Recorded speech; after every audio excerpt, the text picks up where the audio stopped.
DZRH, member, kapisanan ng mga broadcaster ng Pilipinas. Member KBP, oras.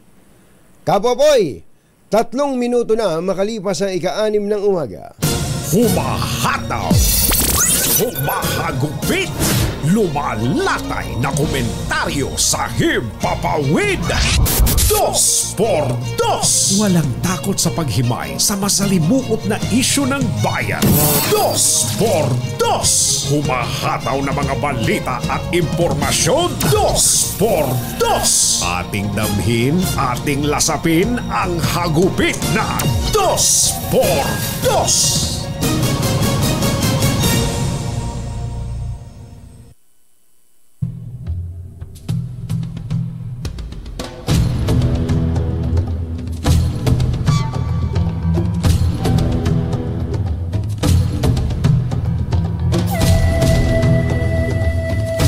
Tatlong cyber hacker na responsable sa pag-hack ng mga website ng pamahalaan ang naaresto ng NBI. Iniharap ni NBI Director Jimmy Santiago ang 3 suspect, kabilang ang isang Newbies hacker na sinasabing may hawak na file na protektado ng code at naglalaman ng sensitibong impormasyon na nilakaw mula sa database ng Philippine Navy. Sa testimonya ni Newbies hacker, ang data ay ipinadala sa kanya ni Haksingja na meron ding access code para sa data at kabilang sa naaresto ng NBI. Ayon kay Director Santiago, isa pang hacker na si D4RKJ1N ang kanilang natiklo matapos ang maikling habulan sa Cubao, Quezon City nang magtangka itong tumakas sakay ng motorcycle taxi matapos nilang abutan sa isang tanggapan sa lungsod ng Makati. Isyu ng bayan, ng katotohanan. 2 por 2. Pag maitim ang balak, magtago ka na. 2 por 2. Si Jerry at si Anthony narito na. 2 por 2. Hahataw ng todo, urado ka. 2 por 2. Ang katotohanan dala nila. 2 por 2. Walang sinasamba pali, maniwala ka. 2 por 2. Hataw ng husto, tol, umasa ka. 2 por 2. 2 por 2.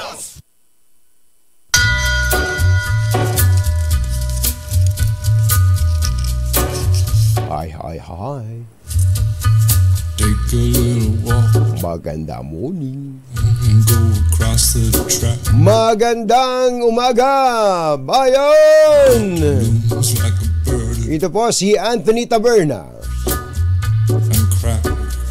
Humahabol si Jerry Baha, In the border, si Birthday Boy. the humming wise man. Happy birthday, kumbachero! Wala ba tayo dyan? Way across the bridge, past the mills, past Kumusta po kayo mga textmates, mga text partners, mga kapitbahay, on mga kapatid, mga kapamilya, mga kapuso, a handsome mga buzzers, mga trolls? black coat. Bayad na ba kayo? Ay, bayad na ba kayo? Gising na ba kayo? Kailangan nababayaran kayo ha. Sayang naman yung pambubuskan nyo lagi na yun lang naman ang trabaho ninyo. That you've been a good Doon po sa mga nagtatanong pala kung bakit pinabayaan natin ang 2 por 2 kahapon. dream. Alam nyo naman kami ni Kumbachero, ang aming sumpaan ni Kumbachero, kung po pwede lang, hindi kami pwedeng magsabay. Hindi kami, wag sana kaming magsasabay. But there won't be Kaya lang po ay hindi ko namang inasahan he's a ghost. na si Kumbachero ay maghihiganti agad sa akin. Natanguan ko na as early as 2 months ago Came through the ang imbitasyon ng Tarlac State University. is a red. Isang napakagandang eskwelahan dyan sa Tarlac City. At tayo po ay inakumbida bilang kanilang commencement speaker sa kanilang ika-35 pagtatapos o commencement exercises diyan po sa Tarlac State University. Ang laki nung populasyon ng graduate, Yuel, kayo mga bagong graduate lang din kayo, Ivan, ano? Ang laki ng populasyon nung, kaya kahapon pang-4 na araw na nung graduation Iba-ibang kolehiyo kasi. Kaya kung di ako nagkakamali, nasa 3,000 yata yung estudyante nag-graduate. Kahapon ang nagtapos na kaharap ko almost 341 pala. 341 mula sa Mascom. Ayan. Siyempre, Mascom tayo Mascom, may mga AB English, merong psychology, mga criminology, at iba pa. Kaya, ayan, nakita nyo, nakapandiinan ako dyan. Pwede ba nating mahina kasi yung aking cameraman Ang cameraman ko kasi si John. John, dito, pakinggan nga natin yung maikli lang naman yung parte. Ano ba yan? Before we reach the moon and stars, let's invest first on our work attitude and character. Napaka-importante po ng attitude. Napaka-importante ng character. Yun, ganun sana. Pinagtapat ko tuloy dito sa mga estudyanteng nagsipagtapos kahapon na nainggit ako sa kanila. Sapagkat ako nakagraduate man ng college pero hindi po ako nakapagmarcha. Hindi po ako nakatuntong ng entablado. At ako din ay nakapagsuot ng toga. Hindi ako nakapagsuot ng toga kahit sa picture taking. At wala akong picture sa aming yearbook. Baka maiyak pa kayo. Wag na. Pero ang importante, nakapagtapos, napaka-important. Kasi katulad din ng marami nating kababayan, yung bang nakatapos ng pag-aaral sa sariling sikap, nagtatrabaho, nag-aaral, mahirap talaga yun. Kaya yung mga estudyante dyan na nakikinig sa atin, na kayo po ay ginagapang ng inyong magulang sa pag-aaral ninyo. Mahal magpaaral ngayon Napakamahal po. Matrikula pa lang talagang makukuba ka na kung ikaw yung magulang na nagpapaaral. Buti sana kung matrikula lang. Kaya ang dami pang bayarin may binabayarang kung ano-ano sa eskwelahan. Tapos yung baon lang yan araw-araw papunta sa eskwela. Yung iba may school service pa. Wow! Sana all. Hindi ba? Napakalaki ng mga bayarin. Kaya maswerte po kayo mga bata na ang pinakapapel nyo lang sa mundong ito habang kayo nag-aaral, mag-aral na mabuti. Yun lang, mag-aral na mabuti. Totoo yun. Kaya wala ka na irereklamo hindi ba? Ang gagawin mo lang, mag-aral ka mabuti, magkaroon ka ng mataas na marka. At kung makakakuha ka ng mga award, maganda rin yun. Katangian din yun ng isang mabuting mag-aaral. Kasi sa bandang dulo, hindi lang, ikaw naman kasi ang dahilan kung ba't dapat kang mag-aral na mabuti, di ba? Pero sa dulo nun, maganda rin na inaalay mo sa magulang mo yung bunga ng iyong paghihirap na dahil sa kanila ding pagsisikap para sa iyo. Di ba gano'n? Ayan ikaw na bata ka ikaw nga, lilingon ka pa ikaw na nasa likuran. Ayan. Pagka nag-aral kang mabuti, hindi ka mabibigo. Sinabi ko, marami mga nag-aral din naman na bulak-bulang pero nagtagumpay. At meron nga hindi nag-aral na nagtagumpay. Meron din ganon. Pero hindi po yun ang rule. That's sabi nga that's the exemption, exception. That's the exception rather than the rule. Pero ang rule dapat mag-aral. Ganyan lang kahit nga nag-aral ka na, pareho na kayong may diploma. Halimbawa, nag-apply kayo sa isang trabaho. Merong isang vacancy. Halimbawa, dito sa DCRH. Sample lang to hindi po totoong buhay to Halimbawa lang, mother. May dalawang estudyanteng bagong graduate nag-apply sa posisyon na sabihin nating news producer. Parehong graduate yun Parehong graduate ng journalism o masscom. Masscom, pareho. Parehong maganda o parehong gwapo. Kaya lang iisa lang ang posisyon. Alam nyo ba, malungkot man tanggapin, meron pa rin pong mga kumpanya na ang tinitingnan ay ang eskwelahan na pinanggalingan. Opo, tanggapin na natin yung totoo na, huwag na tayo magplastikan. Halimbawa, gumraduate ka sa isang state university. Halimbawa ng nagtapos ka sa PUP. PUP, maraming gumagraduate, magagaling ang PUP. Tapos nakasabay ng PUP ang graduate ng Ateneo.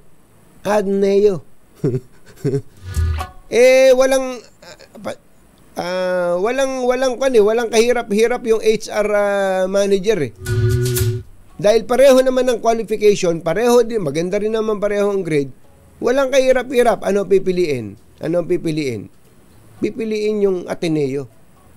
Malungkot po yun pero alam nyo ba na meron ng bagong pag-aaral ngayon mula po sa Job Street at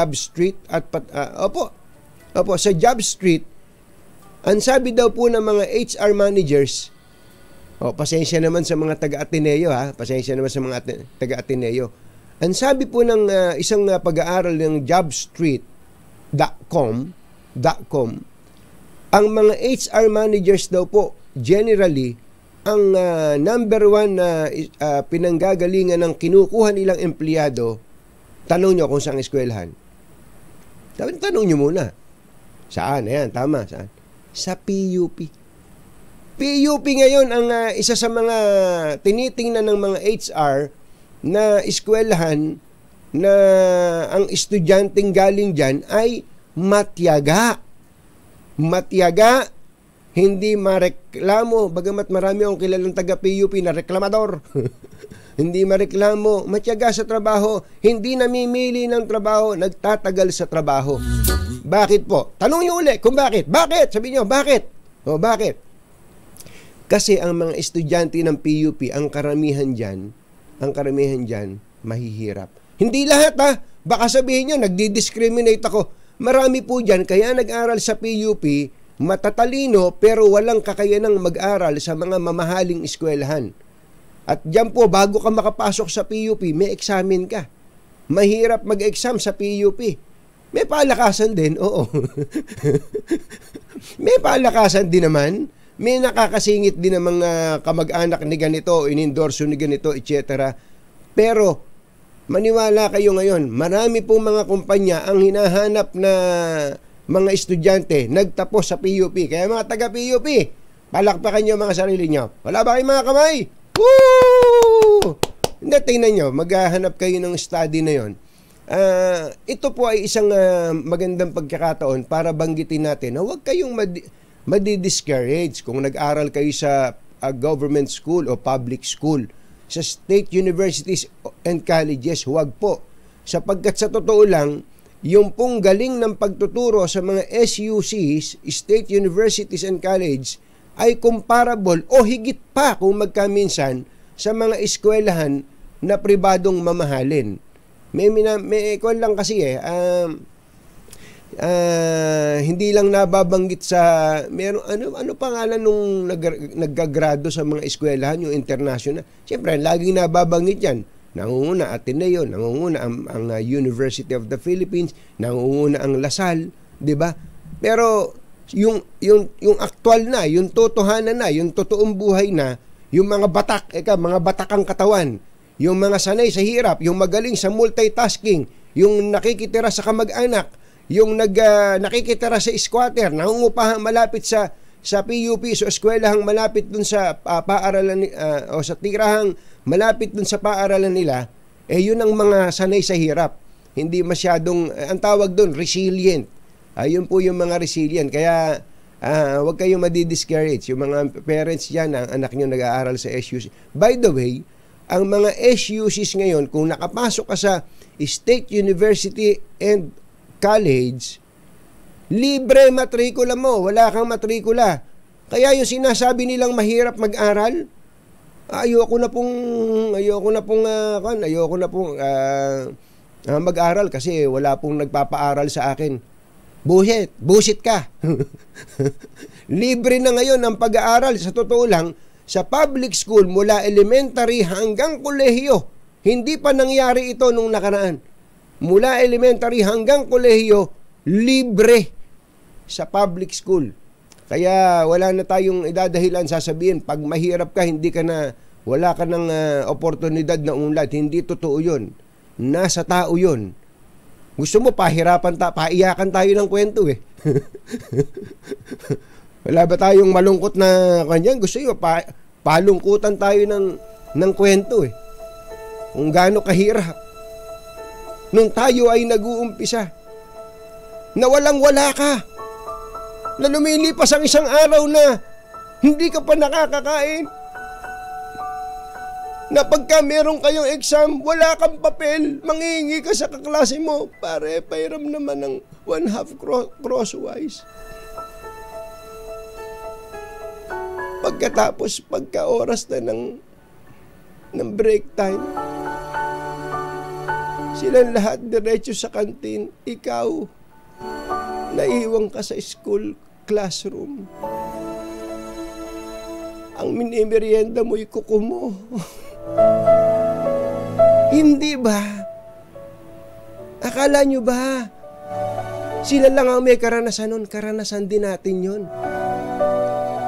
Pogi lang ako pero naranasan ko din yun. Biglang ganun eh. Jerry Baja at Anthony Taberna sa 2x2 sa DZRH. Hindi, totoo po yun. Ako, kaya kong sabihin yun yung tatay ko kasi, nung nag-aaral ako, biglang na-stroke. Di ba? Bus driver, tapos kahit pa paano, may baong ka, biglang na-stroke. Kumbaga, from meron na kahit pa paano, tapos biglang nawala. Kaya talagang dinaanan natin yun. Pero alam nyo, kapag ikaw ay may pangarap, ayan, mga estudyante, pag ikaw ay may pangarap, hangarin mo na matupad yung pangarap. Pero tandaan natin to, tandaan natin, hindi totoo na kapag ka mahirap ka o nangangailang ka, kakapit ka sa patalim. Huwag ka kakapit sa patalim. Masusugatan ka.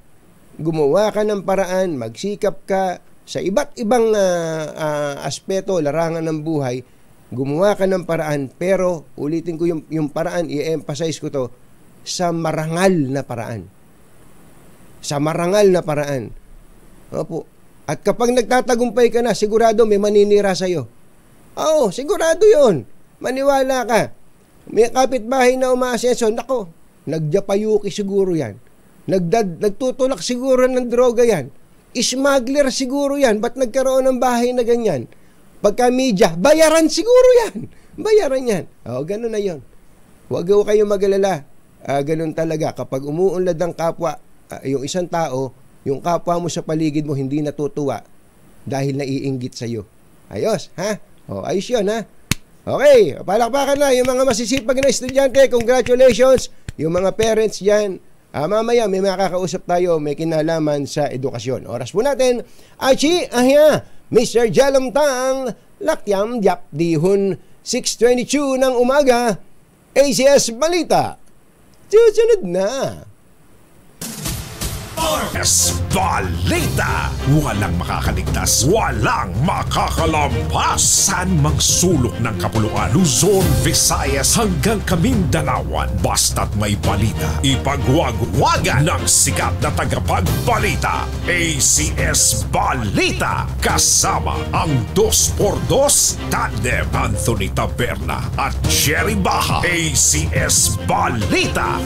Ang programang ito ay hatid sa inyo ng ACS Manufacturing Corporation, ISO Certified, maker of world-class quality Pride detergent. Narito na ang ulo ng ating ACS Balita. Pilipinas nakuha ang 2024 Best Sports of Call Plum sa harap ng pinaigting na cruise tourism ng pamahalaan. Mahigit 157 milyong jackpot prize sa Super Lotto na panalunan ng isang mananaya na taga Davao. Sani Angara, opisyal nang umupo bilang DepEd Secretary, nag-resign na bilang senador. Sumipang presyo ng manok sa 250 pesos kada kilo, sinisisi sa dumagsang imported frozen chicken.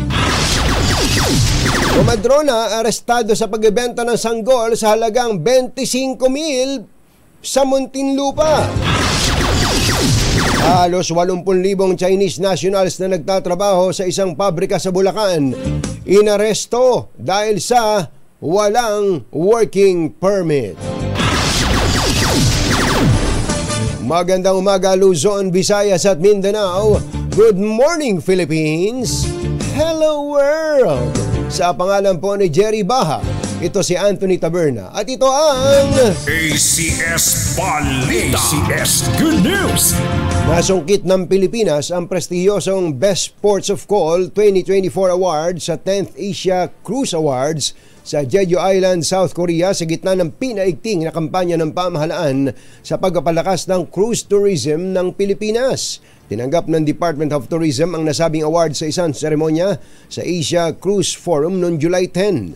Ayon kay Tourism Secretary Cristina Garcia Frasco, ang nasabing parangal ay nagbibigay sa pagsisikap ng cruise tourism stakeholders na muling pasiglahin ang industriya ng cruise sa bansa matapos ang pandemic.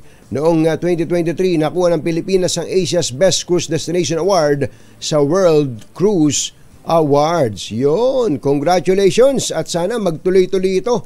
Lalo na at ginagawa na ng PPA. Ang dami nang ginagawa kaya, hindi ba Mother, yung mga malalaking port na para lang talaga sa mga cruise ships, di ba? Maganda yan. Kailangan talagang mag-invest ng pamahalaan dyan dahil nasa turista ang pera.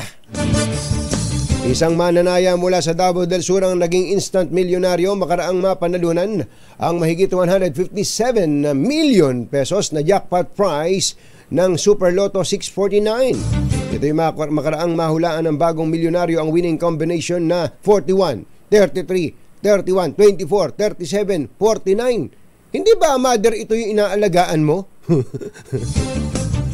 Lumaki na pala. Bigo namang mapanalunan ng higit 9 million pesos na jackpot prize para sa Lotto 642 na may winning combination na, baka ito, tingnan mo ito mabuti ha. Hindi daw napanalunan 27, 25, 11, 40, 18, 19. Alas 6:29 na ng umaga na imbagabigat kada kayo amin na po. Agreeing kayo, gising na. Nangako ang Vice President nangako kay Vice President Sara Duterte ang bagong Education Secretary Sani Angara na pagbubutihin niya ang mga programa na magtataas sa kalidad ng edukasyon para sa mga mag-aaral. Ito ang tiniyak ng dating senador sa isinagawang turnover ceremony sa tanggapan ng DepEd kahapon kasama ang Vice Presidente. Ngayong araw na ito ang opisyal na pagtatrabaho ni Angara bilang bagong kalihim ng DepEd. Umaasa si Teachers Dignity Coalition National Chairperson Benjo Basas na magiging bukas si DepEd Secretary Sani Angara sa pakikipagdialogo at kolaborasyon sa mga stakeholders sa kanyang pag-upo bilang kalihim ng edukasyon. Sa kanilang pagpupulong ni Angara, ipinresenta ni Basas ang mga agenda at concerns ng TDC at direktang may epekto sa kalidad na edukasyon at kapakanan ng mga guro. Kabilang dito ang taas sahod, pagkilala, suporta sa mga programa para sa mga school personnel, mag-aaral, curriculum at infrastruktura. Alas 6:30 na ng umaga, laktiampwa. Isinisisi po ng United Broiler Raisers Association sa sandamakmak na imported na frozen chicken ang pagkalugi ng mga lokal na poultry raisers sa gitna ng pagsipa ng farm gate price ng manok sa bansa. Ayon kay UBRA Chairman Emeritus Gregorio San Diego, marami sa mga lokal na poultry raisers ang napilitang limitahan ang kanilang operasyon at ilan na ang nagdesisyong magsara upang hindi lumaki ang kanilang pagkalugi. Git ni San Diego, masyadong mataas ang 250 pesos kada kilo ng manok sa merkado kumpara sa farm gate price nito na nasa 140 lang lamang. Ganun pala 140 lang yung farm gate, 250 sa palengke. May problema. Ang problema doon, yung trader. Diba? Klarong-klaro. Una nang nagbabala ang Department of Agriculture na pananagutin ng mga traders na masasangkot sa overpricing. Alas 6:31 ng umaga, arestado ang isang kumadrona matapos mahuling nagbebenta ng sanggol na 6 na araw pa lamang sa halagang 25,000 piso sa social media. Pambira naman itong kumadrona na to. Ano yung itinitinda mo? Taho? Ano yung itinitinda mo? Sapatos? Pambira, ibinebenta ang sanggol sa social media at may presyo pa. Anak ng bakang dalaga naman Sa tulong ng NBI Human Trafficking Division, nahuli sa isang entrapment operation ng naturang midwife sa Muntinlupa. Inalok pa sana ng kumadrona na napapalitan na lang ang pangalan ng bagong silang na paslit na siyang hindi pa arestado o wala pang birth certificate. Giit ng suspect, ginawa niya lang yon para mabawi ang pera na ginastos niya sa pagpapaanak sa sanggol na iniwan ng nanay nito. Wala naman daw siyang intensyon na ibenta ito at sa halip ay nais lang daw niyang makahanap ng mag-aalaga. Ayun, ganun sana. Ganun sana. Yan ang mga palusot, attorney. Sa ngayon, nasa pangalaga na ng DSWD ang naturang sanggol habang maharap naman ang suspect sa kasong paglabag sa Special Protection of Children Against Abuse, Exploitation and Discrimination Act. Hinahanap na rin ang totoong ina ng sanggol upang mapanagot sa posibleng child abuse o abandonment and neglect. Hindi nga ano. Alam niyo po ba ngayon mga kababayan kung gaano karami ang mag-asawa? Uulitin ko lang, babagalan ko Alam niyo po ba kung gaano karami ang mag-asawa na nasa maayos namang kalagayan ang buhay, na matagal nang mag-asawa, na nagsisikap magkaanak, na hindi pinapalad na magkaanak? Dumadami na po yan. May mga kilala nga ako inaabot na ng 10 taon, higit pa, nagsisikap magkaanak, nagpa-check na kung saan-saan, sinubukan na nga din yung in vitro hindi po magkaanak.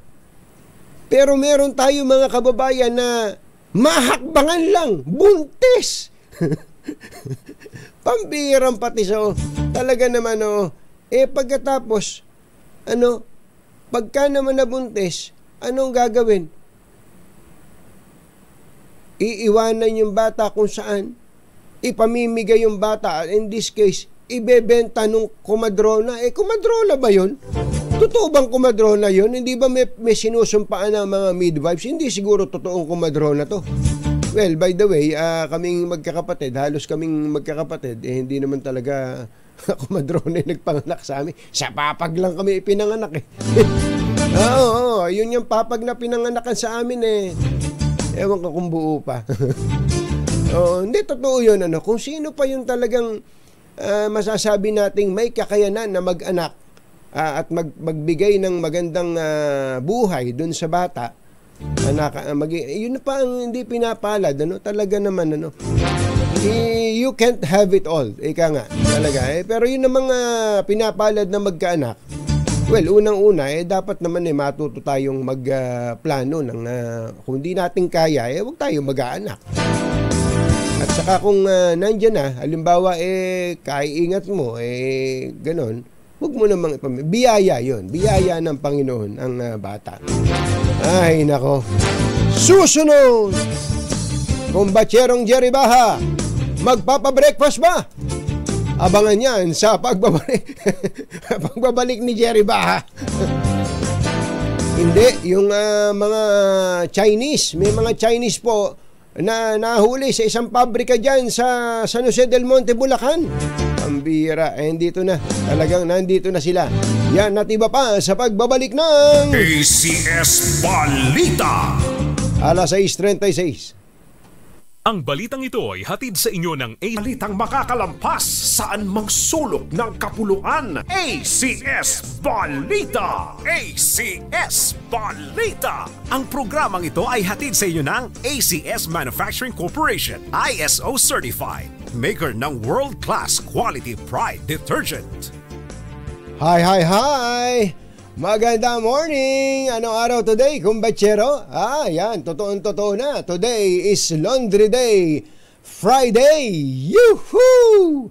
At pag Laundry Day Friday, all you need is Pride washing machine detergent. May triple stain away formula, kaya tanggalang makapit, malupit, at madikit na dumit man siya, kaya easy ang labada. Kaya pala mula noon hanggang ngayon, all you need is Pride. All you need is Pride. ACS. Kasama ang 2x2 tandem Anthony Taberna at Jerry Baha. ACS Balita. Ang top story po ngayon sa halos lahat ng mga dyaryo ay ito po. Ito, sa Philippine Star. Angara takes over DepEd. Nakita niyo yung picture nila ni VP Sara Duterte. Yan. Tapos po, andi dito rin yung isang picture. Ito, picture naman. Ni, ito, nakita niyo po. Angara takes over top DepEd post. Ayan, yan po ang headline ng pahigang Manila Bulletin. Nagkonsila dun ano ba yun? Nagtanim ba sila, nagdilig ba sila ng halaman dun sa harapan ng DepEd building? Tama. Meron pong isang sinabi si VP Sara. Ang sabi daw po ni VP Sara, hindi daw siya magtatanggap ng anumang cabinet position. Bakit? Meron bang nag-aalok? Hindi, nasabi ko lang naman yun. Wala naman ganun. Nag-resign na nga siya, di ba? Tinatanong nga siya nung Pangulo kung ano ang reason ng resignation. Wala naman siya sinabi. Ito, Sara, no campaign role. Ayan. Ang sabi daw po ni VP Sara, ayan po ang kwento ng The Manila Times. Ang sabi po ni VP Sara ay she will neither campaign for the Marcos administration nor a possible ticket with her father, former President Rodrigo Duterte, in the 2025 elections. So hindi daw po siya mangangampanya pabor sa administrasyon at hindi rin daw po siya makikipag-alyansya sa kanyang tatay sa 2025 national elections. Ano po? Hindi ba si VP Sara ang nagsabi na tatakbong senador? But of course, hindi natin alam kung strategy lang yun. Pwede rin namang strategy, pwede rin namang joke lang. Pero ang tanong, sino po nagsabi na tatakbo ang kanyang ama, ang kanyang dalawang kapatid na sina Congressman Pulong at Mayor Baste sa pagkasenador? Hindi ba siya din? Ang tanong, hindi ba niya ikakampanya yung sa bagay? Siya naman ang nagsabi nun. Hayaan na muna natin. Paniwalaan muna natin ang kanilang sinasabi. So, yan po ang latest sa DepEd. At binanggit po ni VP Sara kahapon ang kanyang mga nagawa sa DepEd na yung iba hindi natapos. Ang sabi naman po ni Secretary Sani Angara ay itutuloy daw po niya yung ibang mga programa. Yun. At mamaya pong maya-maya ay makakausap natin dito po sa 2x2 ang bagong DepEd Secretary. Alas 6:44 na po ng umaga. Naimbaga bigat kada kayo amin na po. Agreeing kayo, gising na. Nasa kote ng NBI ang halos 80 Chinese nationals matapos magkasa ng raid sa isang pabrika sa San Jose del Monte, Bulacan. Ayon kay NBI Director Jaime Santiago, 36 dito ay undocumented, habang 23 ay may tourist visa. Hindi pa ibinunyag ni Santiago ang ibang detalye ng operasyon, pero sinabing tinitingnan pa nila ang dokumento ng iba pang Chinese. Dinala na ang 79 na Chinese sa NBI headquarters sa Quezon City para sa karagdagang pang investigasyon. Alam nyo, itong NBI, mula nung naupo si Director Jimmy Santiago, wala ba kayo napansin, mga kababayan? May isang buwan pa lang siyang NBI director pero napakarami lang nagagawa ng NBI. Para bang ang NBI ay natutulog tapos nung dumating si Director Santiago, hoy, magsigising nga kayo. Hoy, ito, parang gano'n ang dating no? Parang isang tatay na, ikaw tutulog tanghali na. Ay, parang gano'n. Kaya ngayon po, napansin nyo, ang NBI, napaka-proactive, ang daming mga accomplishments sa cyber crimes lang Dati-rati ang nangyayari, taga-ipon lang yata ang NBI ng mga kaso o reklamo ng mga kababayan natin na nabiktima ng mga scam. Ngayon hindi, may mga nahuhuli talaga. Mga kababayan. Kaya nasa leader Nasa leader. Nung nai-appoint yan si Director Jimmy Santiago, biglang napansin nyo, naging performer ang NBI. Yung DICT, nako! Wala kayong aasahan doon. Yung CICC, sumasakit ang dibdib ko doon sa... Alam nyo ba kung gaano kalaki pera niyang CICC na yan? Alam nyo, i-check mo kung gaano kalaki yung... Napakalaki po ng pondo ng CICC. Ubod ng laki. Ano ba yon? Ang gagawin lang ba ng CICC ay ibabalita na iniulat ng CICC na nahack ang Philippine Navy. Ayon sa CICC, nahack ang sarili nilang opisina. Hindi ba? Naalala nyo na isang araw, DICT mismo nahack. Hindi ba kahiya-hiya yun? Opo, kahiya-hiya ang DICT na meron po silang sangay na tinatawag na CICC na katakot-takot ang pera, mga kababayan. Katakot-takot ang pera na inilaan ng gobyerno para dyan. Ang nangyari, naging tagabilang na lang ng mga nai-scam. Pwede ba, anak ng bakang dalaga? Kaya Director Jimmy Santiago, pwede ba ingatan nyo, kalusugan nyo? Kung habaan nyo pa ang buhay ninyo, tapos kung pwede bang maipaserox kayo? Ipaserox nga ninyo si Director Jimmy Santiago at kung po pwede ay mai-appoint din sa ibang government position. Pasirox nga, pasirox. Oo. Pambira. Yung mga tulongges na tutulog-tulog sa ibang government agencies, hindi na ako lalayo. Diyan na lang sa DICT, CICC. Magtrabaho naman kayo, kahiya-hiya kayo. Mabuti pa tong NBI at ginagawa na yung trabaho ninyo. 6:47 na umaga. Ito yung binabanggit natin kanina, wala pa raw pong desisyon si Vice President Sara Duterte kung sino ang kanyang susuportahan sa eleksyon sa susunod na taon. May nag-message sa atin dito, ang pangalan daw nung taga CICC ay si Yusek Ramos. Oo nga, alam natin. Yung tingi-interviewin natin nasa abroad. Ano ba yun? Foreign Affairs Secretary ba yun? Lagi nasa abroad I-appoint nyo na kaya ambassador yan para hindi na umuwi dito. Wala pang desisyon si VP Sara Duterte kung sino ang kanyang susuportahan sa eleksyon sa susunod na taon. Ayon kay VP Sara, kailangan pa niya munang pag-isipan kung ano ang direksyon niya sa halalan o kung ano ang kanyang gagawin.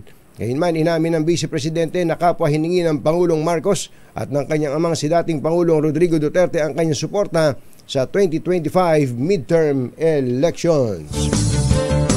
Inalawig pa ng PNP Civil Security Group sa 3 araw sa halip na sa Lunes lamang ang pagpapatupad ng gun ban sa buong NCR simula sa Sabado, July 20 hanggang hating gabi ng July 22. Layunan na naturang hakbang na masiguro ang kaligtasan ng publiko sa isasagawang ikatlong sona ng Pangulong Bongbong Marcos sa Lunes.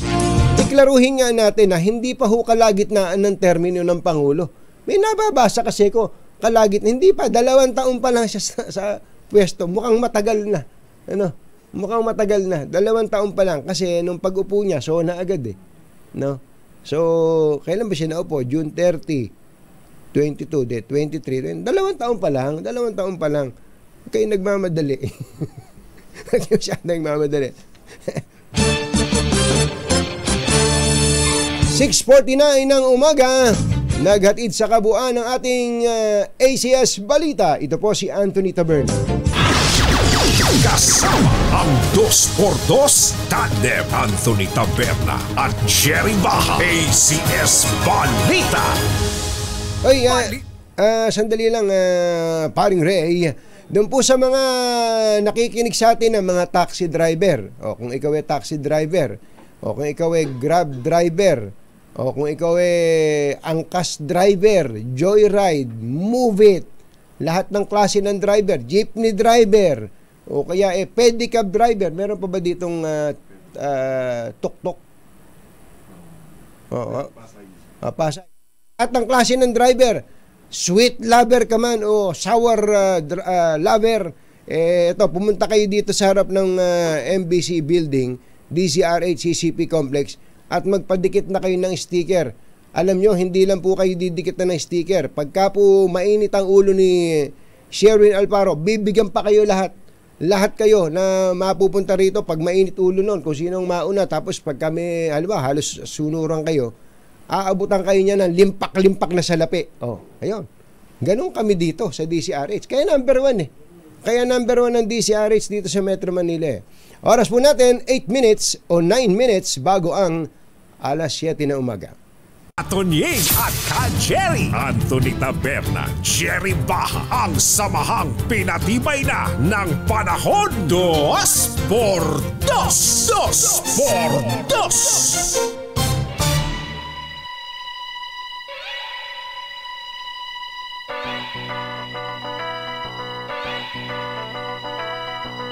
Four minutes bago ang alas 7 na umaga. Matindi talaga tong mga bata natin dito. Sina Yuel at Ivan, Nung binanggit ko yung CICC, naghalongkat kagad ng pera. Eto, nung nabanggit ko yung gaano karami yung pondo ng CICC, na dapat ay kayod sila ng kayod, Dapat todo kayod sila. Dahil ang dami nilang pera. Ito po, ang budget po ng CIC para this year to, para sa taong ito. Alam niyo total, 469,839,000. Ganun kadami tong pera na to. Kalahating bilyon humigit kumulang po ang budget nila. Wala tayong naririnig sa CICC. Yusek, nasaan po ba kayo? Medyo mahina po signal. Nandito kasi ko sa kumperensya sa Washington. Andito kasi, ang bihirang pati. So, pasiklaban nyo naman kami. Pasiklaban nyo naman po kami. Pati Secretary Ivan Uy, pasiklaban nyo naman po kami. Kasi ang labanan ngayon sa cyberspace. Ang dami tayo mga kababayan. Yes, pwede nating balikan na baka ang may kasalanan din kung magkaminsan. Bakit naloloko? Yung pong mga naloloko, di ba? Ba't nagpaloko? Kasi kulang sa edukasyon, madaling ma-scam. May mga ganun talaga. Kaya lang, dapat nga po ay may napapanagot man lang dyan. Ang pangunahin pong in charge dyan, ito pong bagong tatag na opisina. Well, relatively, hindi na sila bago matagal-tagal na rin sila dyan Saka ba't nyo papasukin yung trabaho kung hindi nyo naman kaya? Kung hindi nyo naman kaya, ibigay nyo sa ibang may kakayanan. Mga taga-CICC, kayo masisisi. Puro na lang dalamhati. Alam nyo ba si ICC? Ito wag kayong maingay, si ICC Alam nyo ba si ICC? Na bumili kayo ng isang Israeli technology na gamit para matunton yung mga scammer. Alam nyo ba yon? Hindi nyo alam? Alam nyo, dapat alam nyo yan. Kayo bumili nun saan nyo ginagamit? Minomonitor nyo lang yata yung mga girlfriend nyo. Mambirang pati Oy! Trabaho naman! Masamang tao lang ang takot sa dalawang to. Kaya kung maitim ang balak, magtago ka na! Anthony Taberna, Jerry Baha, 2x2 2x2. May report po tayong ihahatid na RH-15 Giselle Ricafort tungkol sa bangus. Bihira talaga. Nung isang araw, manok ang tumaas. Ngayon daw, bangus. Alam mo, parang yung bangus kasi parang si paring Ray lang namin dito yan eh. Matinik. Sandali po lamang, oras po natin, alas 7 na. Number 1. Dahil masipag, nakakuha ng scholarship, no? Maraming ganun, nakakuha ng scholarship. Pero alam nyo, at tingin ko ito ang tama yung ginagawa ng Japan, unahin muna yung pag-build ng karakter ng bata. Build ng karakter, turuan muna ng modo. Yung modo, yung sabing may modo. Pagka kasi yung bata bastos ang tawag mo, wala kang modo. Sabi, dapat turuan ng bata ng modo. Meron kasi matalino nga sa academics, wala namang modo. Bastos, walang respeto. Tapos hindi marunong gumalang sa magulang o sa matatanda, mayabang. Dapat unahin natin yung pagbuo ng karakter na mabuti at yung values ng mga bata. Actually, yan po ang naririnig natin ngayon sa mga bagong magulang. Ibig sabihin yung mga young parents na ang ginagawa po nila, ini-encourage nila yung mga anak nila na maging matalino, na mag-excel sa eskwelahan. Pero ang sabi nila, ito naririnig ko rin to sa mga kakilala ko, mga kaibigan ko na ina-adapt ko na rin naman dahil maganda. Ano po sinasabi nila? Dapat kang maging matalino sa paaralan, do your best all the time. Pero kung hindi ka mag-number 1, hindi ka mag-number 2, kahit yun na ang best mo, okay lang yun, anak. Ang importante, mabuti kang tao. Dapat mabuti kang tao, mabuti kang mamamayan. Mabuti kang Kristiyano kung Kristiyano ka. Mabuti kang Muslim kung Muslim ka. Basta mabuti kang tao. Yung magandang academic performance ay bonus na lang yon. Pero pag yung anak mo mabuting tao, hindi problema ng lipunan na to, para kang may anak na summa cum laude. Kauna-unahan sa Pilipinas. NBC Manila Broadcasting Company. DZRH, member kapisanan ng mga broadcaster ng Pilipinas. Member KBP, oras, kapopoy. Kabilis ng oras. 4 na minuto na makalipas ang 7 ng umaga. Balitang bagong-bago. Balitang dapat alam mo. Balitang magdadagdag ng talino. Dahil bagong impormasyon, makibalita. Unang-una sa DZRH. Pangunahing balita. Kasama ang 2x2 tandem nina Anthony Taberna at Jerry Baha.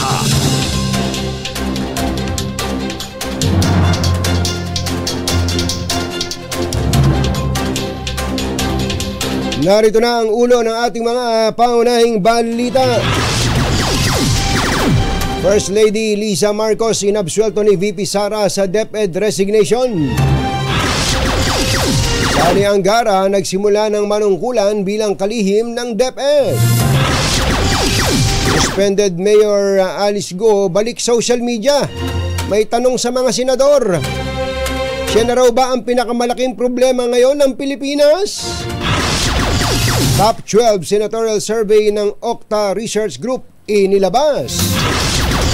3 hackers ng government website na aresto ng NBI. At 5 katao sugatan ng araruhin ng isang payloader ang 5 sasakyan sa Abra. Magandang umaga Luzon, Visayas at Mindanao. Good morning Philippines. Hello world. Sa pangalan po ni Jerry Baha na nag-message na sa akin, Batero, nanlibre na rito si Mother Malu, nag-abono na raw siya. Pero sisingilin ka niya pagpasok mo sa Monday dahil birthday mo ngayon. Narito na ang ating mga Pangunahing balita. Pero bago yan, mamigay muna tayo ng pera. Wag mo nang papapasukin dito, Sherwin, ha. Wag mo nang papasukin, nagbabalita na tayo. Okay, andito na ang ating malakas promo.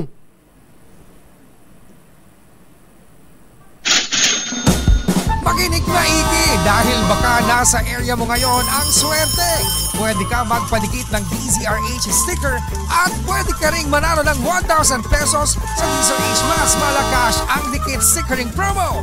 Alamin na ang location ng ating roaming team. May nagpadikit na ba? Sherwin, go, go, go! Yes, magandang mga katonyin dahil nga ngayong umaga dito tayo sa ating hometown, di ba? Talaga hometown. Dito sa ating home court, ang ating winner ay dalawang taxi driver. Magandang umaga, pangalan niyo po? Jonathan Leva. Si Kuya Jonathan at si Kuya Luis Nolian. O mga veterano na to, veterano ng paunahan dahil nauna si Kuya Jonathan na magtungo dito. Nasa ka kanina nung inanap si Kwento niya? Kwensya, nagpapamasahe. Nagpapamasahe. Ikaw, asa ka nung inannounce kanina? Sa Diyan ako. Nasa may Diyan, sa may Makati. Pero dahil nga nauna kayo pareho, eto meron kang, sino mo na paborito announcer sa umaga? Si Katonyeng. Katonyeng! Adjust Ayun. dos por dos, meron kang 1,000 pesos. Kato matagal-tagal lang absent Jerry Baha. Pabalik na yun. Babalik na. Birthday ngayon, birthday, oh. Kuya, yan. Meron din kayong isang grocery bag mula sa DZRH. At syempre t-shirt ng DZRH. Ano masasabi niya, Kuya? Maraming salamat po, Katonyeng. Maraming salamat po, Kuyang.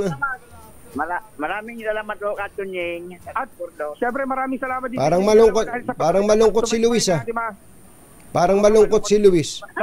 Hindi mo ata. Sakit ba sa'yo? Okay lang, tama lang. Hindi mo ba binigyan? Bigyan mo na rin na 1,000 pa yan. Bigyan mo na rin na 1,000 si Luis. Bigyan na natin ng 1,000 si Luis. Salamat, Katonyeng. Diba, babay agad. Babay agad eh. Oh. Babay agad. Babay agad. Basta wag ka kamong bibili ng pagkaing matigas. Oh. Wag lang ngunguya ng anong mga nginunguya mo pala? Katonyeng biskwit. Kaya nagkakabutas-butas. Maganda ka lang Katonyeng. Biskwit na. Ayos. Sasaw-saw sa kape, pwede na yan. Katonyeng, isaw-saw sa kape. Ugay na to. Ayun, maraming salamat. At siyempre, ay, salamat. 1,000 pesos. Tumutok lamang palagi sa DZRH. Baka kayo nasusunod dating winner sa DZRH Mas Malakas promo. RH number 6, survey battle para DZRH. Una sa Pilipinas, una sa Pilipino.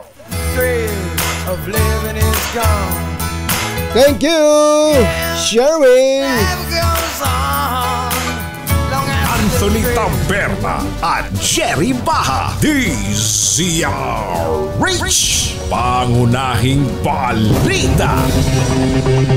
Alas 7:10 ng umaga, naaresto na po ng NBI ang 3 suspect sa pangahak sa mga datos ng Philippine Navy. Ayon kay NBI Director Jaime Santiago, kabilang pa sa mga nahuli isang empleyado ng Philippine Navy matapos siyang ituro ng kapwa hacker. Ang Navy employee ang sinasabing developer ng isa sa mga website ng Philippine Navy at miyembro ng Blood Security Hackers International, grupo ng hackers na isinusulong umano ang cybersecurity. Pag-amin ng nagpakilalang founder ng grupo, ginawa niya lang ang hacking para masuri kung may pagkukulang ang cybersecurity ng Philippine Navy. Kailangan ko kasi ng papers pa, maperes, vulnerabilities. Ang goal ko lang is to, yung BAPT is to help the vulnerability system to be patched. Na hindi makuha ng ibang threat actors, ibang lahi or ibang masamang tao. Yan po ang tinig ng nahuling hacker. Sugatan ng 5 matapos araruhin ng isang payloader ang 5 sasakyan sa Bangged Abra. Sa kuha ng CCTV sa isang gas station, hindi nakaiwas ang isang tricycle, dump truck at motorsiklo nang makasalubong po ang isang payloader sa parehong kalsada. Hindi po tumigil yung payloader. Ayun tuloy-tuloy. Nako, nanang ko po. Tinaladkad sa simento ang mga sasakyan kasama ang mga sakay nito. Ay nakanapuruhan ng tricycle driver at motorsiklo na naipit sa karambola. Hit ng driver ng payloader, lumipat lang siya ng lane para makaiwas sa ibang sasakyan, pero sabi ng pulis, nag-overtake ito kaya mananagot siya sa isang kaso. Ayon naman sa may-ari ng payloader, handa silang magbigay ng tulong sa mga biktima. Pinabsuelto ni Vice President Sara Duterte si First Lady Liza Araneta Marcos sa kanyang pagbibitiw bilang kalihim ng Department of Education. Matapos i-turnover kay Senator Sani Angara ang pamumuno sa DepEd na kanyang pinamunuan ng 2 taon, nilinaw ni Duterte na walang kinalaman si First Lady sa pagkalas niya sa gabinete ng Pangulo. Sinikap ni VP Sara na magpaliwanag sa dahilan ng kanyang resignation sa DepEd, ngunit masyado raw mahaba ang kwento at hindi makukuha sa isang upuan lamang.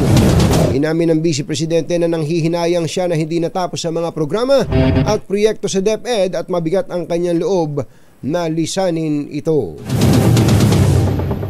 Opisyal nang naupo si Senador Sani Angara bilang kalihim ng Department of Education kapalit ni Vice President Sara Duterte. Ito'y makaraang i-turnover ni Duterte ang kanyang pwesto kay Angara sa isang seremonya na ginanap sa DepEd Complex sa Pasig City kahapon. Sa ginanap po na seremonya, ipinasa ni VP Sara kay Angara ang selyo at bandila ng ahensya. Bago ito, inilibot muna ng Vice Presidente si Angara sa tanggapan ng DepEd. Antabayanan po ang ating panayam kay Secretary Sani Angara. Samantala po naman, tayo ng mag-Metro Manila ngayon. Metro Manila ngayon. Unahin natin ang kinaroroonan ni Giselle Ricafort dahil nakipagsabayan daw po ang isda sa manok sa pagtaas ng presyo.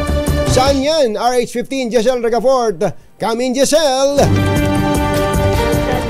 Kung akala natin takbuhan ng mga mamimili ang isda ngayong mahal ang manok, abay inaangalan din pala ng mga nagtitinda partikular dito sa Pasig City Public Market ang matumal nilang bentahan. Nakikisabay raw kasi ang presyo ng mga isda kapag tumataas ang presyo ng karne ng manok na ngayon pumapalo sa 210 hanggang 250 pesos. Ang bangus 10 piso ang iminahal ngayong linggo lamang, pumalo na sa 150 mula sa dating 140 pesos. Ang tilapia magpipitong buwan na umanong mahal sa 130 pesos kada kilo mula sa 100 hanggang 110 lang noong isang taon. Kwento ng mga tinderang sina Nanay Rosita at Nanay Pili, nalulugi na sila sa mahal ng kanilang benta. Hindi nababawi ang puhunan bunsod ng mahal na feeds ng tilapia at bangus. Bukod dyan sa dalawang nabanggit na isda, 3 buwan namang mataas ang presyo ng ilan pang klase ng isda na isinisinama ng mga tindera sa nagdaang bagyo at pagsisimula ng panahon ng tagulan. Kabilang dyan yung galunggong na nasa 210 hanggang 220 pesos mula sa dating 180 pesos lamang. Ang alumahan 260 pesos na ngayon na dati 200 hanggang 240 pesos lang. Ang dalagang bukid 260 ngayon o 260 pesos na ngayon ang kada kilo na dati namang nasa 220 at 240 pesos ang kada kilo.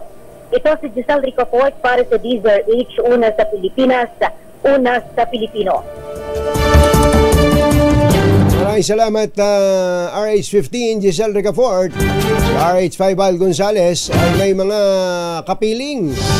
Ang mga kapiling niya ay matatanda na maagang gumising para sa bigas. RH5 Al Gonzales, Kamin Val.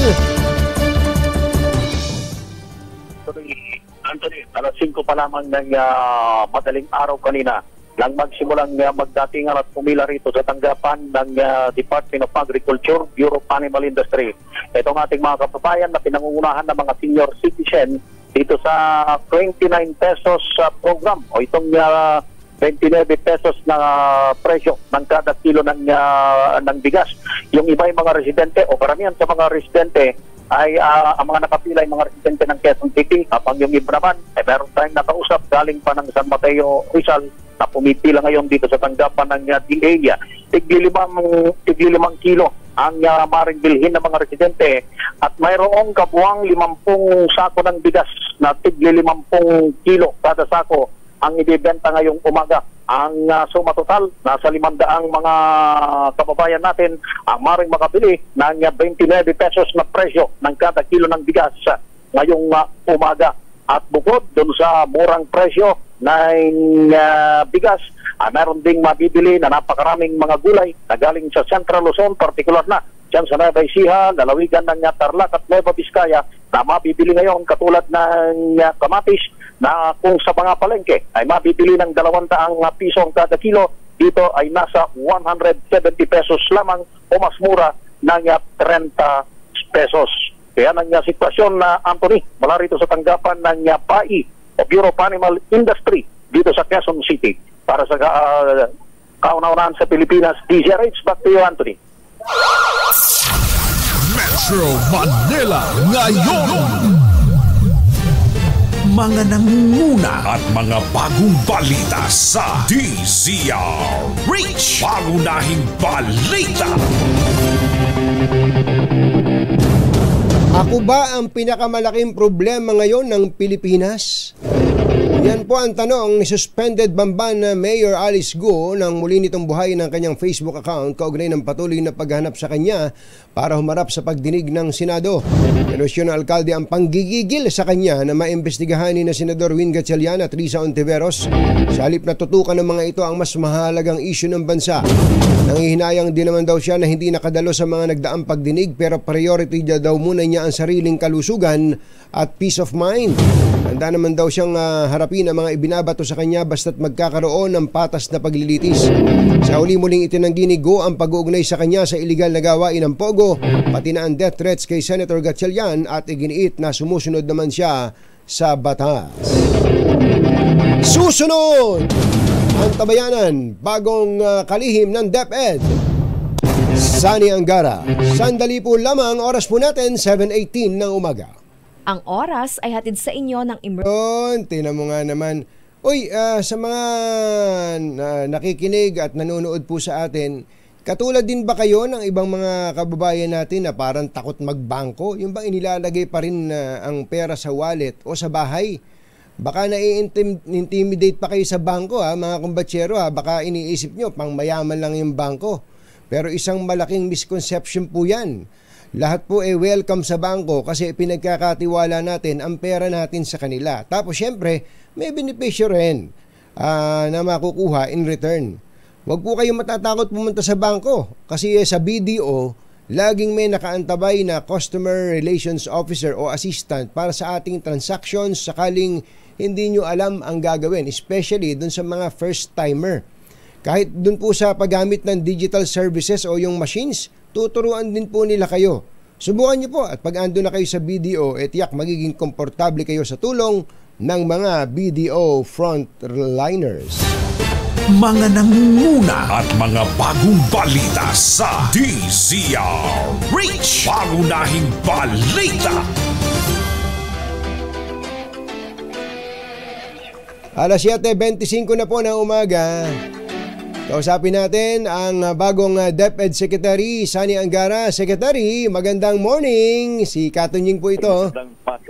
Magandang umaga po, Ka-Anthony, sa lahat ng nakikinig sa inyong programa sa DZRH. Magandang umaga po. Magandang umaga po at congratulations po and good luck na rin sa ngayon pong pinaka-umpisa ng inyong pagtatrabaho bilang DepEd Secretary. Pero marami pa rin po ngayon ang nagtatanong. Ewan ko kung naisagot niyo na po yung tanong na kayo po ba nag-apply sa pwesto na ito, Secretary? At paano niyo ba nakakuha yung position po na iyan? Well, nagsabi ho tayo kay Presidente dahil nakita ho kami sa isang pagtitipon. At noon sinabi ko sa President, tamang-tama nakapag-resign na ho si Vice President Sara Duterte ho noon. Sabi ko sa kanya kung sakaling naghahanap po siya na ma-i-appoint, sabi ko, willing din po tayo. Tapos nagbigay din po tayo ng interview. After that, nasabi din po natin na willing din po tayo kung sakaling pagkakatiwalaan po tayo. Opo.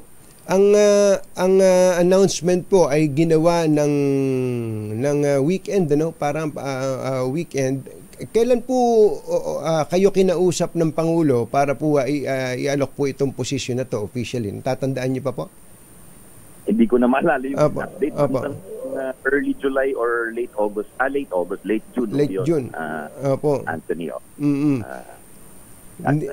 Naalala natin, nag-resign mo si Vice President noong June 19. So, Opo. naririnig na rin ho natin yung ating pangalan. Opo. Actually, nasa ibang bansa ho ako noon nung lumapat yung pangalan ko. Mm-mm. Pero nung nalaman ko, pagbalik ko, nagkita ho kami ni Pangulo sa isang pagtitipon at doon napag-usapan din ho namin. Ayun po, opo. Alam nyo, doon sa mga nakikinig sa atin, parang practically buong buhay nito yung buong buhay niya sa public service ay nasa kongreso po kayo. Ilang taon kayo sa Congress, bilang congressman at ilang taon kayong senador, tapos ngayon napadpad kayo sa executive branch, Secretary? At tama ho yun, Anthony, no? Na-cover niyo pa yata ako. Sa Congress. Mababang camera ho ako. Opo. 9 years po ako noon. Tapos nakapag-11 taon ho tayo dito sa Senado. 20 years. Ito po bagong challenge sa inyo sa executive department. Pero ang inyo namang ERPAT, nadaanan din yan no? Parang nasundan nyo tuloy yung kanyang yapak. Sinadya nyo ba yan? Pinangarap nyo ba na darating ang araw na kayo po ay mapupunta din sa posisyon na yan, na advokasya po ng inyong ama at sinundan nyo rin yung advocacy na yan edukasyon? Ay, hindi ko po akalain na magiging sekretaryo ko, of education po ako. Kahit kailan ho, sa totoo lang. At malaking pasasalamat natin kay Pangulong BBM dito sa oportunidad na ito, matulungan ng ating mga estudyante, mga guro, mga pamilya ho nila. Pero tama ho kayo, nakilala ho ang aking ama sa edukasyon dahil anong araw ho walang may gusto maging chairman ng education. Sa akin. Hindi pinag-aagawan yan sa Senado nung una siyang senador, parang yun na lang ang napunta sa kanya dahil yung pinag-aagawan daw yung mga ibang committee, defense yung mga public services, yun ang mga pinag-aagawan daw ng araw. Yun ang malalaking mga komite. Marami siyang reformang naitulak, kaya nakilala rin siya bilang Pangulo po ng Pamansatan ng Pilipinas or UP, University of Philippines.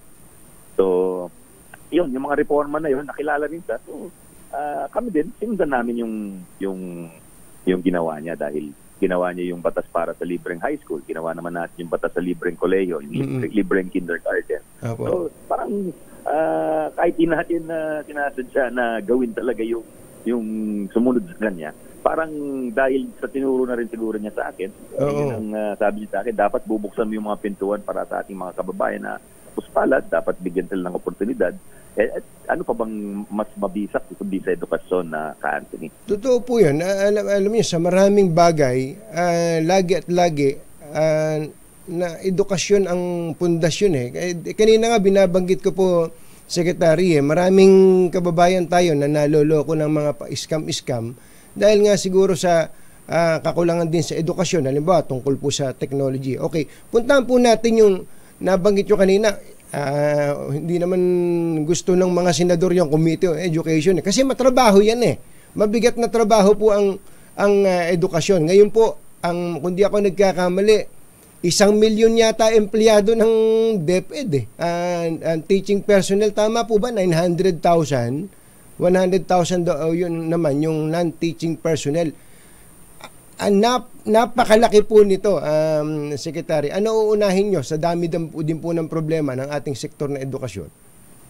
Tama po yun, Anthony. Ito talaga ang pinakamalaking bürokrasya o ahensya ng ating gobyerno. Susunod na siguro yung kapulisan natin. Pero tama yung numero na binanggit ninyo. Halos pag pinagsama po yung mga teacher, mga guro, mga principal, at yung ating mga non-teaching personnel, halos 1 million more or less ito. At ang unahin ko siguro ay kakusapin ko muna sila. Siyempre tuloy yung serbisyo dahil pasokan na ho sa sunod na linggo. Pero gusto kong maramdaman nila naririnig yung kanilang mga hinaing, yung kanilang mga suliranin para pag may hiningi naman tayong reforma o pagbabago, kasama ko sila. Mahirap yung pipilitin mo na lang, ito yung gusto. Tingin mo ang tama, baka hindi yun ang tingin nilang tama, di ba? So, magiging consultative po kayo? Opo, sa umpisa, tingin ko gusto kong makaikot at kunin yung pulso ng ating mga guro habang nag-uumpisa po ang klase. Kasabay, nag-check na rin tayo dun sa estado ng kanilang mga paaralan at ng kanilang mga pamilya. Dahil sabi nga nila, may parang report na nabasa ko, 1/3 or 1/5 ay malnourished or undernourished. So yun po, yung mga ganung suliranin patong-patong ho yan dahil apektado rin ho yung quality, yung tinatawag na quality learning outcomes o yung mabuting pag-aaral ay apektado ng maraming sanhi o factor na hindi naman related sa edukasyon. Pero kahit pa paano, babagsak at babagsak din sa departamento ho yun. Yung pong hinihiling ng mga teacher lagi aumento sa sweldo Yung po ba kaya nyo bang i-commit yun sa kanila? Ay, sa akin ho, alam ko pinag-aaralan na ho yan ng Marcos administration, yung mga departamento na naka-assign po yung issue ng pananalapi. Alam kong priority po ni Presidente Marcos yan ay itaas ang sweldo ng ating mga guro at ng ating ibang kawani sa pamahalaan. Opo. At least doon, kahit paano, meron po silang aasahan. Iba kasi kapag ako nga, kinukwento ko po lagi dito, kapag ka ang empleyado ay masaya, ang performance, hindi mo na kailangang ipagduldulan pa sa kanila. Lilitaw at lilitaw. Magaling ang empleyado pag masaya yung empleyado. Secretary, do you agree? I agree 100%, Anthony. At yan ay banggit ng ating Pangulo mismo dun sa pag-uusap po namin na ang guro ay yung sentro ng ating sistemang pang-edukasyon at pag hindi nila pinoproblema yung kanilang mga personal na issue ng pananalapi at giniit pa ng ating Pangulo na wag natin kalimutan na may pamilya din ang karamihan dito sa mga teacher na ito. So gusto natin na parang maging magulang din sila sa loob ng silid-aralan, wag natin kalimutan na sila rin ay may sariling mga pamilya at may sariling mga buhay na kadalasan sila rin po ang inaasahan sila yung breadwinner ng kanilang mga pamilya. Saka po yung tinatawag na life-work balance, parang nawawala po sa mga teacher yun sa dami ng ginagawa na inuuwi pa nga sa bahay, ultimo yung trabaho, hindi po ba? At totoo po yun. Pero may pinag-aaralan tayong mga teknolohiya na baka pwedeng ipasok dito sa ating sistemang pang-edukasyon dahil yun nga, nirereklamo ng mga teachers, minsan ilang araw, ilang oras nila ginagawa yung mga lesson plan. Pero pag ginamitan mo ng teknolohiya Anthony, halos 1-2 oras matatapos na nila yung lesson plan na dati-rati, magagawa nila sa 2 araw. So marami pong pwedeng makabagong teknolohiya na magpapadali sa buhay nila sa magpapaganda sa ating sistemang edukasyon. Opo. Napapansin ko po, marami pong mga teachers ngayon na mula sa private ang naglilipatan sa government. Pero meron pa bang opening? May mga opening pa ba ng teachers position sa public school? Dati-rati ho, parang kulang-kulang. Pero ang balita ko ay napupuno na ho yung mga posisyon dahil nga sa binanggit nyo na lumilipat na mula sa private. Dahil ang starting salary ng public school po ay Anthony is about 27,000. Maganda na. Maganda na pala, 27. Opo. Opo, Anthony. Kaya lalong-lalo na sa probinsya kung ikukumpara dun sa ibang malilit na eskwela, buhay na po yung teacher. Pero siyempre, baka hindi komportable, pero kung ikumpara sa mga ibang pwedeng mapasukan ng isang bagong graduate ng kolehiyo, lumalaban naman po yung bagong teacher position. Yung problema ho yung promotion, yun ang nirereklamo ng ibang teachers. Na wala na silang mapuntahan at kahit 15 taon na silang teacher 1, hindi sila na-promote dahil masikip daw ho sa taas. Kaya minsan napapirate po yung mga teachers natin. Kaya meron tayong nakikita sa Katimugang Asya, Southeast Asia na nagtuturo sa Thailand, nagtuturo ng English sa Cambodia. Meron hong ganun. Marami tayo na-encounter na ganyan. Mga English teachers dyan sa nabanggit yung mga bansa. Opo. So sabi din ng Pangulo, gawan natin ng magandang career progression o ibig sabihin po niyan sa madaling salita, may pag-asa ho yung teacher na mapopromote sa sa loob ng kalahating dekada, sa loob ng isang dekada, maganda yung kinabukasan niya at may pinagnanasahan ka. Hindi niya nakikita na, ay nako, parang mamumuti na yung bukot at karuan pa rin ako. Huwag naman gano'n sabi ni Pangulo. Para may aspiration, ano? Tama ho. Opo. K-12, kayo po ba, anong position niyo doon? Kasi nakakailang taon na po yan, marami pa rin tayo naririnig na hindi naman effective to pahirap lang, dagdag na pahirap to. Nakikita pa po ba ninyo, at least during your stint po sa DepEd, nababalik tayo sa dati na hindi na K-12 na magiging 10 years uli yung basic education? Basta hindi binago yung batas ka-Anthony. May batas po yan na pinasa noong 2013 na nagsasabi talaga kailangan 12 years yung ating basic education. So, hanggat hindi na ibago yon, wala tayong choice bilang kalihim ng edukasyon na sundan po yon. So, yung tanong na yan ay mas mabuting i-address sa Kongreso dahil sila ang may last say bilang Science Policy Making Body. Pero sa akin, medyo naging problematic yung pag-i-implement ng K-12 dahil nga sa mga raming issue, minsan kulang ng magagaling na or kwalipikadong mga maestra dahil senior high school na ho ito So meron tayong tinatawag na technical vocational strand, meron tayong STEM or science, technology and math. So meron tayong mga ganong medyo technical na kailangan, minsan kulang tayo ng teacher sa ibang lugar, minsan kulang ng science lab, minsan kulang ng testing and accreditation. Dahil hindi po simple yung senior high school, gusto natin kung gusto nating dekalidad yan, kailangan bibigyan natin ng competencies and certification. Ina-assess yung bata at pagka-graduate niya, hindi lang niya hawak yung kanyang high school diploma, kundi meron siyang yung sa test na yung tinatawag na NC1 or NC2 or NC3. Ibig sabihin, alam ng industriya, yan yung natapos niya. At kung welding yan, magiging magaling na trabahador ito. Construction worker yan. Ito, kaya na niyang gawin ito. So, yun ang naging problema itong nakaraang dekada. Parang hindi natin binigay yung kompletong dekados para maging matagumpay itong programa. So, sa papel maganda pero sa implementasyon naging problemado. So, yun ang tututukan natin ayon sa instruction po ng ating Pangulo. Totoo po kayo doon. Mukhang kailangan pong ma-implement at kami aasa po kami na ma-implement nyo yung nakasulat sa papel. Kasi ako nga po mismo, may mga magulang po akong nakakausap na sinasabi ko sa kanila yung kagandahan po nung K-12. Halimbawa, pag nakatapos ka ng senior high school, sabi ko pwede ka naman magtrabaho talaga Kung hindi mo na kayang magkuleyo, kung ayaw magkuleyo, pag tapos ka ng senior high school, dapat tanggapin ka ng mga pabrika, tanggapin ka ng mga establishmento.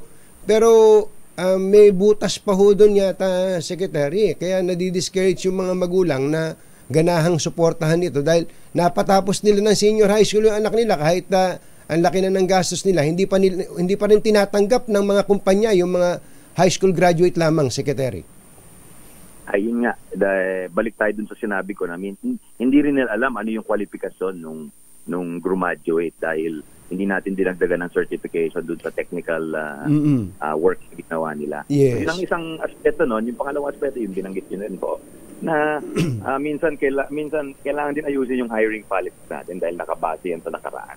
At sa ngayon, makikita natin sa buong mundo, maraming graduate lang ng high school or K-12 na meron ng trabaho. Kasi hindi naman nangangailangan ng 4-year college degree. Maaring NC2, NC3, NC4, yun lang ang pangangailangan. Depende sa gagawin at saka dun sa duties to be performed o yung pangangailangan ng trabaho. So dyan, kailangan kasama natin ang pribadong sektor. Alam ko, tinatrabaho na rin ng Pangulo ito sa pamamagitan ng PISAC o yung Private Sector Advisory Council dahil kasama dyan yung mga malalaking negosyante, mga tao sa industriya, mga leaders ng industriya. At dyan, pinadala na niya yung mensahe na dapat mag-adjust din tayo. At at the same time, alam ko naman sa panig ng ating pamahalaan, Katunying, may pag-uusap na rin ang CHED at saka ang Civil Service Commission at umaasa tayo na may maganda silang polisiya na ilalabas dito dahil yan talaga ang iniutos ng ating Pangulo. Dapat magkaroon din ng trabaho itong ating mga bata. At pangatlo, Ka-Anthony, yung sistema natin kailangan maging makabago in the sense na may ladderized system po tayo. Ano yung ibig sabihin ng ladderized? O may pathways. Yung pwede kang lumabas pagkatapos mo ng senior high school, pwede kang magtrabaho, pero pwede kang bumalik. Yung binanggit ni Presidente na micro-credentials. Pwede kang kumuha ng isang taon at makakuha ka ng tinatawag na diploma. Yun, iba na naman ang trabahong makukuha mo dahil nag-aaral ka ng isang panibagong taon.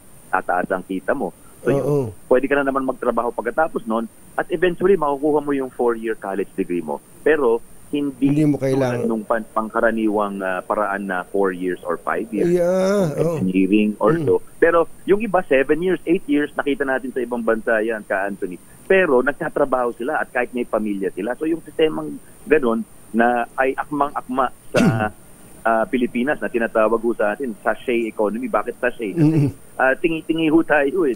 Tama po. Dahil sa kahirapan ng buhay, naging uso dito ang hindi uso sa ibang bansa, yung nagsasasay ho tayo. Yun ang kaya eh. Dapat pati yung edukasyon natin, akma din sa pang-ekonomiyang kondisyon o pang-financial kondisyon ng mga pamilya, ng karamihan o mayorya ng mga Pilipinong pamilya, Ka-Anthony. So yun ang nakikita natin na reforma na iniutos na. Pero hindi ko kaya ito mag-isa dahil yung ibang ahensya ng gobyerno. Isa ring inaawit yan ng sektor ng edukasyon na sana yung mga ahensya ng edukasyon tulad ng DepEd, CHED or Commission on Higher Education at TESDA ay nag-uusap at yung mga polisiya patungkol sa pagkuha ng trabaho, patungkol sa abilidad ng estudyante makabalik sa paaralan kahit tapos siya, yung availability ng mga scholarships, grants, financial assistance ay nakatutok lahat para sa mas tapos palad at halos lahat ng bata may pag-asa. Hindi lang, hanggang dito na lang ako. Kung basta nagsipag ka, may pag-asa ka. Totoo po yun. Ang dami natin pwedeng pag-usapan sa edukasyon, pero gaya nga ng nalalaman ninyo, maikli lang yung oras natin. At maganda rin naman na mayroong ibang aspeto itong programming natin. Mayroong komersyal. Senator Secretary, may kita.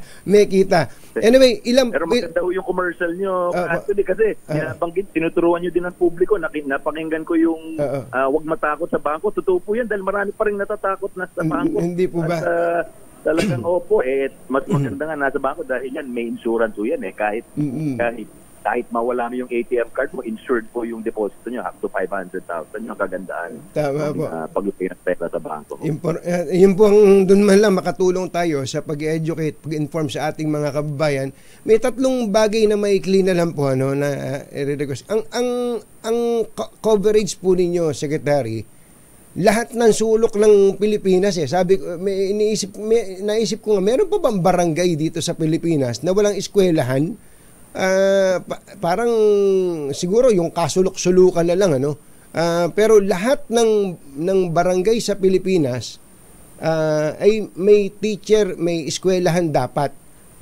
Ano ba ang pangarap nyo tungkol po doon? Kasi meron po mga maniniwala po ba kayo na meron ako nakabidahan na sila tumanda na hindi nila kilala kung sino yung education secretary? Ay, okay lang ho yun. Kung hindi nila kilala, masama. Buong buhay sila, hindi sila nakatapak sa classroom. May narinig akong kwentong gano'n na Ka-Anthony na ilang taon na silang pumapasok. Siguro pang 5 taon o pang 7 taon lang nila nakita yung totoong at maayos na classroom dahil palaging makeshift yung walang bintana o kaya yung isang container ang ginamit. Maraming sitwasyon na galing sa probinsya. At dagdag ko lang Ka-Anthony na yung sakop po natin is hindi lang kasama ho ang farm dahil yung farm may tinatawag na autonomy. Although bagamat tumutulong din ang departamento doon, meron silang sariling kagawaran ng edukasyon sa loob ng Bangsamoro Autonomous Region of Muslim Mindanao. Ayun lang hindi kasama. Okay, yung pong feeding program sa lahat ba ng eskwelahan dapat may feeding program? Sa lahat ng eskwelahan, pero hindi lahat ng bata. Kumbaga, ang sakop sa dito ay yung undernourished and severely undernourished na mga bata. Malnourished. Yun ang at saka ang goal, kaya nga nabanggit ni Vice President Duterte sa kanyang talumpati kahapon, sana sa susunod magiging universal, lalo-lalo na sa kindergarten yung feeding. Yung feeding. Yan ay depende rin sa budget na binibigay sa amin dahil malaki din ang pangangailangan pagdating sa budget. Nasa ilang bilyon para ma-cover ang lahat o para maging universal coverage po yung feeding program. Yung feeding program, okay. Last na lang, nabanggit ko po kanina na ang masaya naman tayo pagka matatalino ang mga bata o mataas ang quality of education natin, na alam ko yan po ang tututukan po ninyo. Pero bilang magulang, ang gusto natin yung mga anak natin maging mabuting tao, di po ba? Masunurin sa batas, alam nila yung values, alam nila yung tamang pagrespeto sa kapwa, para pagdating ng araw, sila po ay magiging mabuting miyembro ng lipunan. Ang Japan po pala, may ganong klase ng programa. Ang unang itinuturo sa bata ay values sa mga daycare program po nila.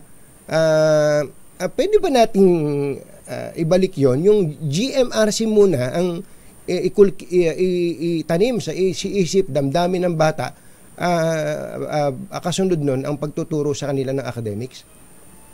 Pwede ho. At alam ko yan dahil bagong batas po yung GMRC, yung batas sa GMRC or Good Manners and Right Conduct, yes, na ibalik sa ating basic school curriculum sa tinuturo sa paaralan.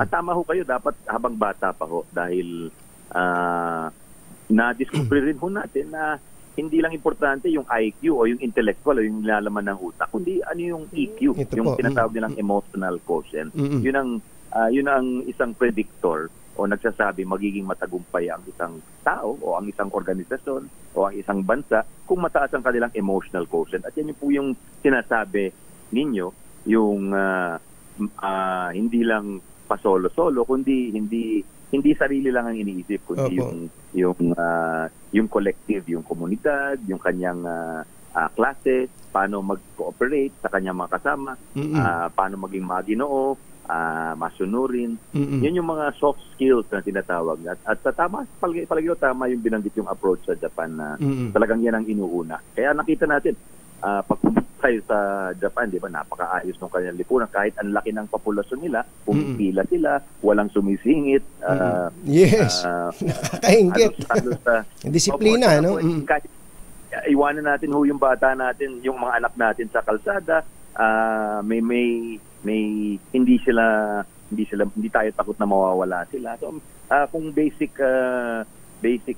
etiquette and courtesy ang pinag-uusapan, yung good manners and right conduct, marami tayong siguro pwedeng matuturo sa ating mga anak sa musmus pang edad.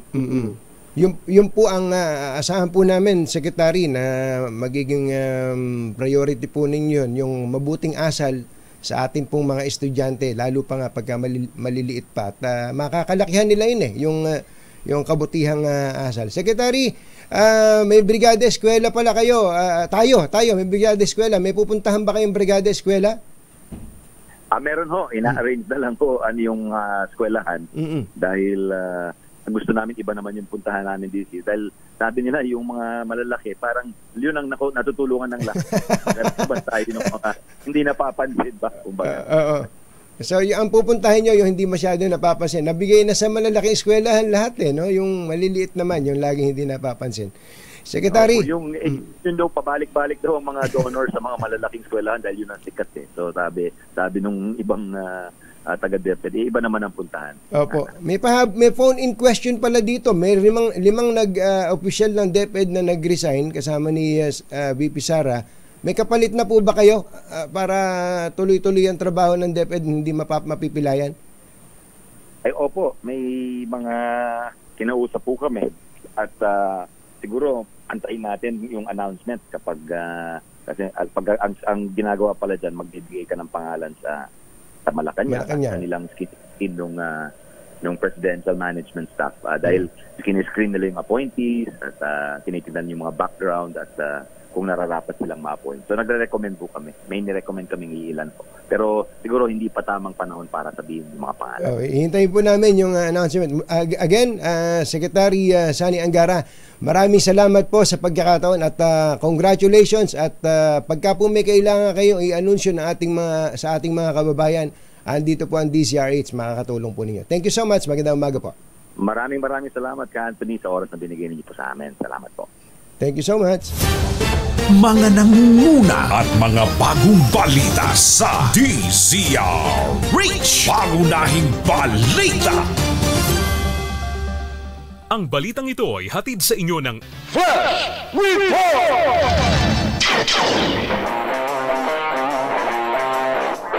May sunog. May sunog po na sumiklab dyan sa Baseco Compound sa Port Area, Maynila. First alarm na yan. Antabayanan po ang detalye ng balita maya-maya kay RH29 Boy Gonzales. Flash Report! Flash Report! Baka kailangan nyo nang magpalit ng bubong ng bahay, ha? Buti na lang may bubong na maasahan. Gawa sa state-of-the-art technology. May aluminum na, may pintura pa. Now available na rin sa pre-painted tile span. Para sa eleganteng bubong na matibay na, makulay pa, mag-cherry loom pre-painted ka na. Doon po sa mga mahilig pumitik dyan, ilang araw na lang po, almost 2 weeks na lang ang natitira bago ang huling araw ng deadline, July 31. Nananawagan po ang PAGCOR sa lahat ng photography enthusiasts o mahilig sa pamimitik sa photography na isumite na ang kanilang final entries para po sa 2024 PAGCOR Photography Contest na may temang Harvest Time. Meron pong hanggang alas 10 lang ng gabi sa July 31 para isubmit ang entries na ang highlights po ay lakas, patience at hard work o pagsusumikap ng mga Pilipino sa panahon ng anihan. Sabi po ni PAGCOR Chairman at CEO Alejandro Tenco, at takot-takot na pera ang pamimigay nila dyan, 2.23 million pesos na cash prizes para po sa mga natatanging Pilipinong photographer na nagtataguyod ng mayamang tradisyon ng ating bansa. Maraming bumabati kay Kumbacheron Jerry Baha, si Kong Ador Plato, si Kuya Mel Magno, Kuya Popoy Taruk, at siyempre itong si Kuya Edwin ko. Binabati din po ni Kuya Try ng happy birthday si Kumbacherong Jerry Baha. Today ang birthday ni Kumbachero, at baka Kumbachero, gusto mo bang masubukan na yung paliligo dyan sa Aseya? Yan sa Subic. Nako, napakaganda. Kahit na panahon ng tagulan, mag-e-enjoy ka dyan sa Aseya. Dali po lamang, oras po natin, alas 8 na! Number 1. Ate, magkano sa Champion Super Clean Wala si Lakay. Wala pala si Lakay. So, matindi tong makakapalit. Paborito ni Uncle Sam to eh. Uncle Sam, Samuel Martires, ang ginagalang ng buong Timog Katagalugan. Ginagalang ng buong Timog Katagalugan. Iniidolo ng mga probinsyanong katulad ko. Henry Uri po lamang. Inuuri ang balita. Timang klase. Oy, Kuya Henry, dahil wala si Kumbachero, sa next week na raw siya alam mo na, magpapakain. Okay. Doon sa mga taga Tarlac State University, thank you po muli sa inyong imbitasyon sa amin. Sana naman may napulot kayo kahit papaano. At salamat din kay Congressman Ray Katakutan. Congressman Ray Katakutan, thank you so much. At kay Mayor Andy Lacson ng Concepcion, maraming salamat po. At nandiyan kayo at nag-estima po sa amin dyan sa Tarlac State University. Thank you so much. Bye! Happy weekend! Woohoo! Damdaming bayan! Susunod na! Ang